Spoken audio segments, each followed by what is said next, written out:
now. Where did I stop at? I am the sum total of the choices that I've made, and I am required as of this date, 9/15/13, to listen, by God to choose His life, His way, within the kingdom realm, within the parameters of the scriptures, or what? Or my mess. You choose His way or your mess. I wish I had my chart up there. You should choose to live in the sanctity of the kingdom, with the provisions of the kingdom, the protection of the kingdom, the wisdom of the kingdom coming from the King who reigns supreme, who gives you eternal life, or you choose your mess. One or the other. What I've now put under scrutiny as of this day, 9/15/13, is the value of each coming choice. For therein lies the quality of my future destiny. Your destiny really lies in your hands. God has a permissive will. He has a perfect will. You choose which one, which path you want to go down. Watch this. Will my future belong to the old excuse-making me? That's a question. I want to hear an answer. Listen, wait a minute. Will my future belong to the old excuse-making me? No.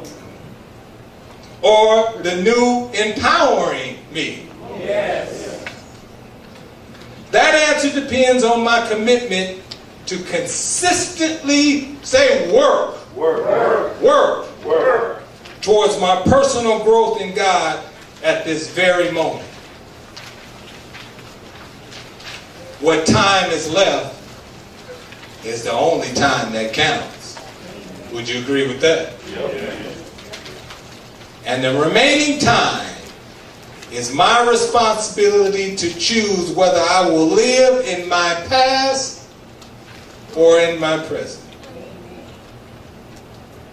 But from here forward, there is one thing that I am committed not to do if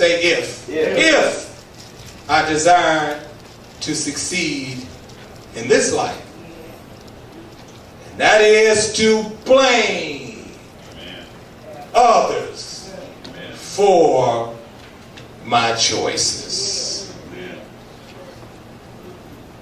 With this newfound maturity, see, that in itself is a mark of maturity.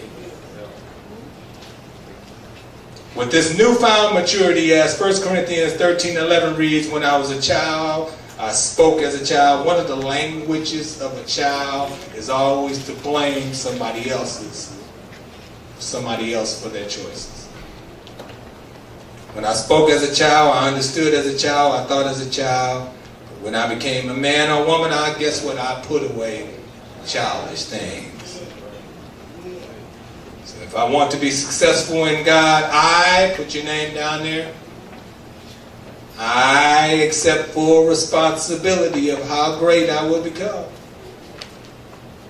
Because of the service that I am committed to offer God, sowing seeds, my family, sowing seeds, my friend, sowing seeds, my community, sowing seeds, and how well I will take care of my health, sowing seeds, and my mental well-being.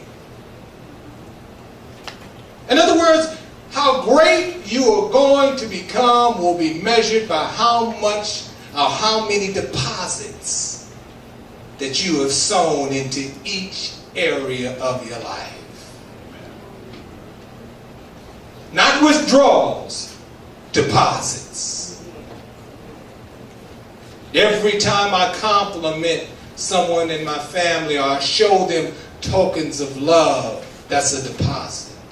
That's right. Every time I criticize them or put them down or complain or talk behind their back, that's a withdrawal. Every time I go on my job and I complain about my employer and I talk behind his back, that's a withdrawal.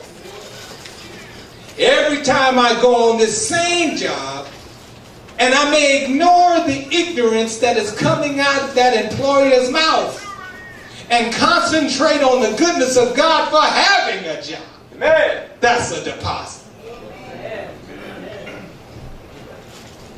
Every time I get up and spend 10 minutes or 15 minutes or 20 minutes or 30 minutes of exercise,